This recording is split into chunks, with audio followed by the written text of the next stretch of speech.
Blackwater, known as Z, is back in action. At least that's according to reports coming from Somalia, where the private company is now suspected to be planning bombings in the capital city, Mogadishu. All of this in an attempt to launch a campaign against al-Shabaab fighters. Here to talk more about this resurgence of the company is investigative journalist Wayne Madsen. You have been covering the company for quite some time now. This is a company that has tried to revamp its image, rename itself, and yet we're hearing things like this. What do you make of this? Well, I would note that Z, formerly Blackwater, I don't know how successful they're going to be at revamping their image since they've hired as their public communications director the former spokesperson for Karl Rove. So we're dealing with a company that's got very strong links to the Republican Party, to the extreme right wing in this country.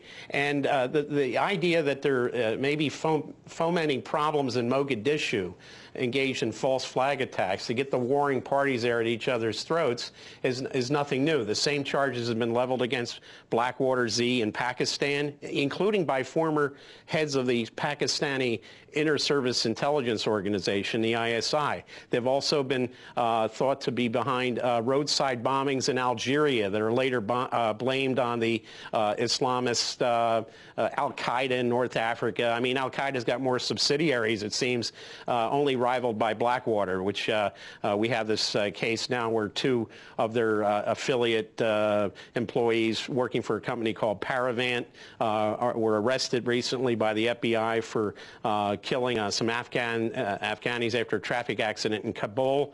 Now it turns out that one of those individuals has a criminal record in Virginia for DWI. So this is no shock that we've got these drugstore cowboys running around working for Blackwater Z, causing all kinds of problems. But they're taking orders from above. They're not doing this necessarily on their own. Well, and talk about this sort of strange balance that we have. I mean, this is a company that essentially goes to all the places that the military goes, but it doesn't have to follow any sort of the same orders that the U.S. military does. Talk about this. Well, that's right. And the problem is when Blackwater engages in some sort of atrocity, whether it's in Kabul, Baghdad, Karachi, Pakistan, or Mogadishu, they are wearing civilian clothes, and they can blend in normally with the population of all the other civilians working in these various war zones.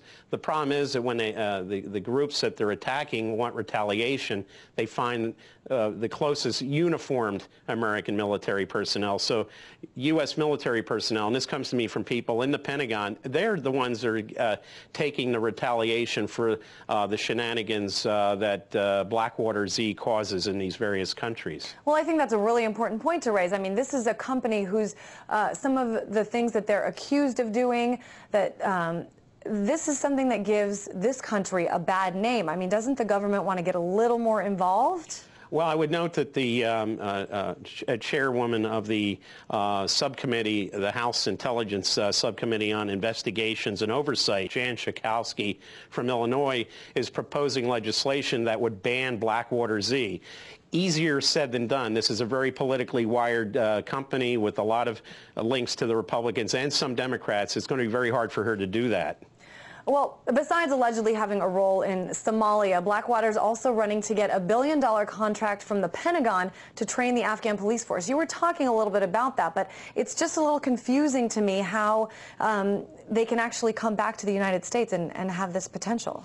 Well, it seems the worst atrocities Blackwater commits, the more likely they are to get these contracts. Again, I would note that Eric Prince, the head of Blackwater Z, is very politically connected, and I just don't see this company going away unless there is some action taken by President Obama himself. He has the authority to cancel these contracts with this company, and so far he's shown no inclination that he's going to crack down on these private military contractors, what we used to call mercenaries. All right, Wayne Madsen, thank you.